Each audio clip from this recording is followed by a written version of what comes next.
conocerá. Justamente este es el tema que se tratará, la promulgación de la ley recaudatoria para el lavado de activos. Bueno, buenas tardes pues a todos los presentes, a los distinguidos asambleístas nacionales y provinciales que se encuentran pues en esta sesión.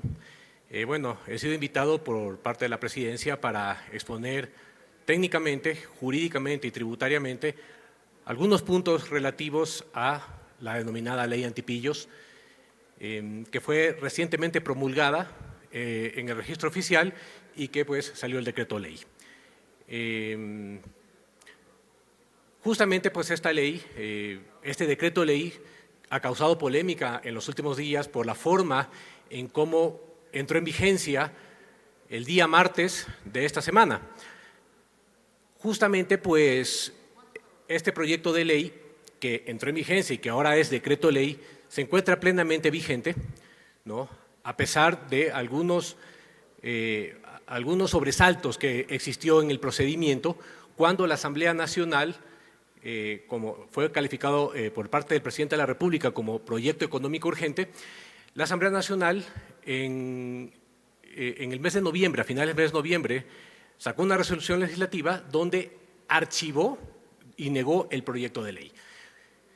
¿En función a qué? Pues en función al artículo 60, ¿no?, el tan mentado artículo 60 de la Ley Orgánica de la Función Legislativa, que es la norma legal de carácter orgánico que rige el funcionamiento y las actividades de esta Asamblea Nacional.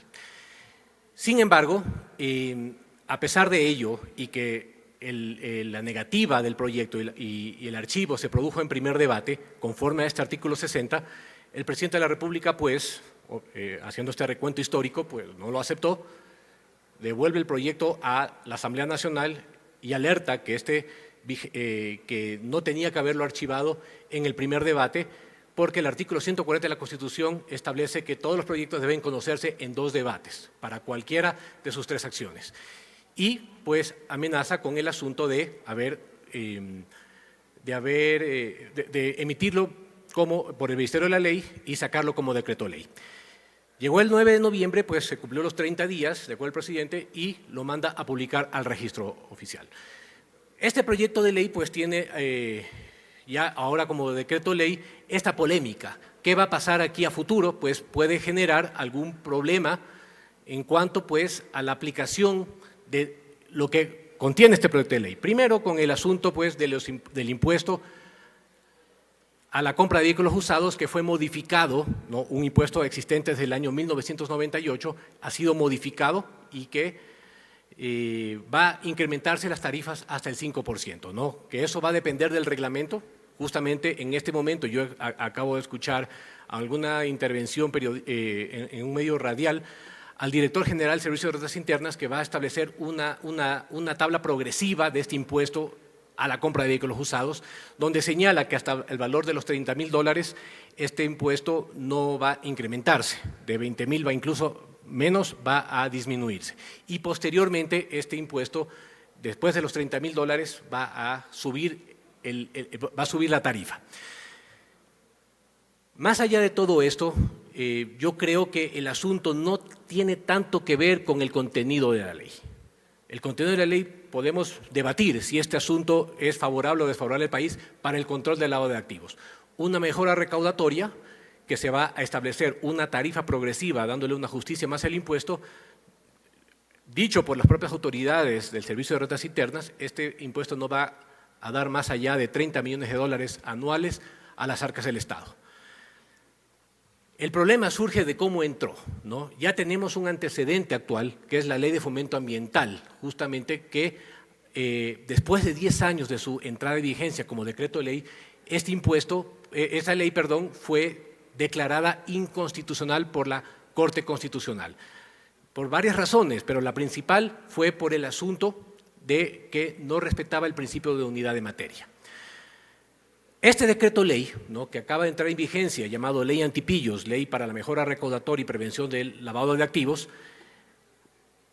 creo yo que no contiene justamente todos los elementos para establecer un proyecto o una ley de unidad de materia, ¿no?, porque tiene normas relativas a incrementar la recaudación de un impuesto, a reformar ciertas normas, ¿no?, de carácter de control y de carácter penal en la Ley de Prevención del Lavado de Activos, y también tiene un asunto inherente a cambios en la Ley del Deporte y cambios en la Ley de Compañías con relación a los clubes profesionales de fútbol, es decir, del deporte, ¿no? Que tienen la opción de convertirse en sociedades anónimas para que pueda de mejor manera controlarse el lavado de activos y operar de mejor manera con las entidades de control. Porque actualmente, pues, se ha establecido que en el fútbol se está lavando activos, a pesar de los controles que puede hacer el Ministerio de Deporte, que puede hacer la Federación Ecuatoriana de Fútbol y los organismos inherentes al deporte, no es suficiente.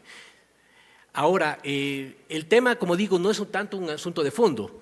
A mí lo que me preocupa es este asunto por el tema de la unidad de materia. ¿Qué puede decir posteriormente la Corte Constitucional?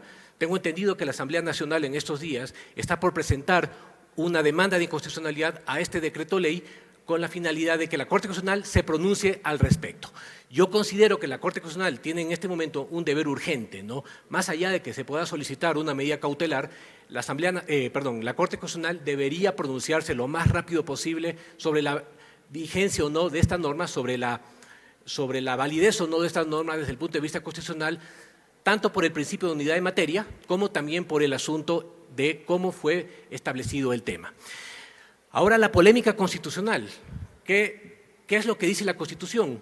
El artículo 137, que establece el procedimiento general del trámite ordinario, que obviamente también se somete el trámite de las leyes calificados por el Presidente de la República como económico urgente, dice 2 debates. Sin embargo, la Asamblea Nacional también se rige por lo que dice su ley orgánica, la Ley Orgánica de la Función Legislativa, de acuerdo pues al artículo 133 de la Constitución, que señala esta norma pues que en primer debate, cuando una norma se le va a archivar, puede justamente hacérselo en el primer debate. Como ya ha pasado con más de 50 leyes que han habido en los últimos 10 años, que se le ha archivado en un solo debate, cuando se lo va a archivar.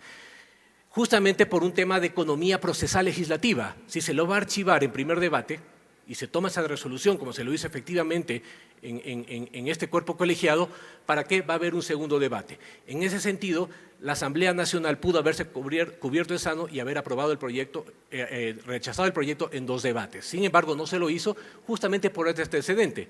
Ya ha habido, como les digo, más de 50 leyes que en estos 10 últimos años que se han archivado los proyectos de ley en un solo debate y no ha habido ningún problema.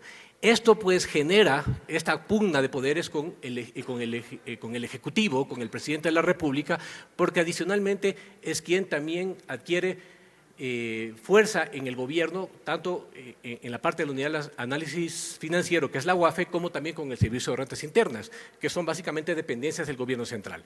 Por lo tanto, yo creo que la Asamblea Nacional no puede hacer en este momento nada más que esperar un pronunciamiento de la Corte Constitucional para ver qué señala respecto a la validez de este proyecto. Eso es todo lo que yo puedo decir en este momento. Muchas gracias. Escuchamos al